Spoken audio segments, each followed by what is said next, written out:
ఈ సమయంలో మనం చాలాసార్లు దేవుని వాక్యాన్ని చదువుతూ ఉన్నాం, దేవుని వాక్యాన్ని పరిశీలన చేస్తూ ఉన్నాం. దేవుని వాక్యం పట్ల మనందరికీ అవగాహన కలుగుతూ ఉంది.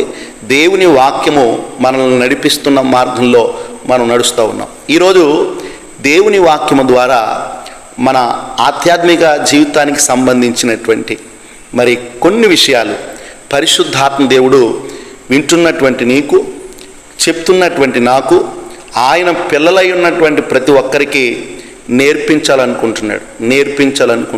ఎందుకనంటే మనం దేవుని వాక్యాన్ని నేర్చుకోగలిగితే, కీర్తనల గ్రంథం 1వ అధ్యాయంలో ఏం చెప్పబడింది? అట్టివాడు ఆకు వాడక తన కాలమందు. ఎవరు? దేవుని వాక్యాన్ని పరిశీలన చేసేవాడు, చదివేవాడు, నేర్చుకునేవాడు. అట్టివాడు తన కాలమందు ఆకు వాడక ఫలమిచ్చు చెట్టు వలె నుండును, అతడు చేయునుదంతయు సఫలమగును. అలాగే ప్రకటన గ్రంథంలో మరి 1వ అధ్యాయంలో జాగ్రత్తగా వినండి. 1వ అధ్యాయంలో 3వ వచనం ఏముందో తెలుసా? సమయము సమీపిస్తూ ఉంది గనుక ఈ వాక్యమందు నిలిచిన వారు, ఈ వాక్యాన్ని ధ్యానించువారు ధన్యులు అని ఉంది. మీరు చదవండి 1వ అధ్యాయము 3వ వచనం.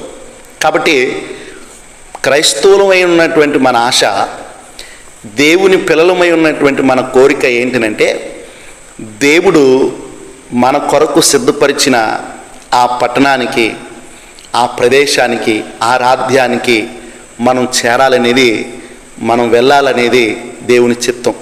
అలాగే క్రైస్తవులమైనటువంటి మనం కూడా, దేవుని బిడలమై ఉన్న మనం కూడా, మన విశ్వాసం, మన నిరీక్షణ మనం ఆ రాజ్యానికి వెళ్ళాలని మన తపన. అయితే మనం దేవుని రాజ్యానికి వెళ్ళాలంటే ఈ భూమి మీద దేవుని వాక్యం చేత బలపరచబడుతూ ఉండాలి, దేవుని వాక్యం చేత బలాన్ని పొందుకుంటూ ఉండాలి.